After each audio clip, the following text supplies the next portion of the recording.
Hello అండి, అందరికీ కొత్త సంవత్సరం శుభాకాంక్షలు అండి. ఈరోజు నేను కొత్త సంవత్సరం సందర్భంగా బీట్రూట్ హల్వా చేస్తున్నాండి. చాలా టేస్టీగా ఉంటుంది. ముందుగా 2 బీట్రూట్ తీసుకొని అవి తురిమి పక్కకు పెట్టుకోవాలండి. పక్కకు పెట్టుకొని ఒక ప్యాన్ పెట్టుకొని 2 చెంచాల నెయ్యి వేయాలండి. వేసి అందులో ఒక 2 చెంచాలు బాదం పప్పు, జీడిపప్పు, కిస్మిస్ లైట్గా వేపుకొని పక్కకు పెట్టుకోండి. ఇవి కొంచెం కలర్ వచ్చిన వరకు వేపుకొని పక్కకు పెట్టుకోండి. అందులోనే మనం తురిమి పెట్టుకున్న బీట్రూట్ని వేసి పచ్చివాసన పోయేంత వరకు నెయ్యిలో వేపుకోండి. సిమ్లోనే పెట్టండి, హైలో పెట్టద్దు. నీరంతా ఇనికేటట్టుగా వేపాలండి. ఒక 2 నిమిషాలు పడుతుంది ఆ నీరంతా తినకాలంటే.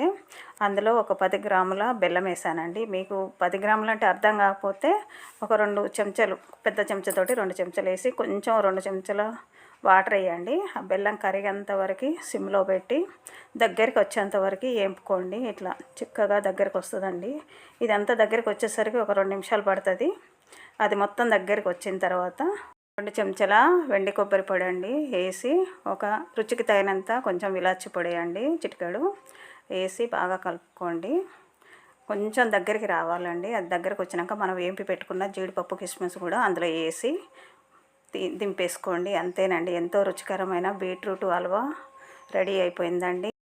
పండగలప్పుడు ఇలా స్వీట్ చేయాలనుకున్నప్పుడు ఈ బీట్రూట్ హల్వా చేయండి. సింపుల్గా అయిపోద్దండి.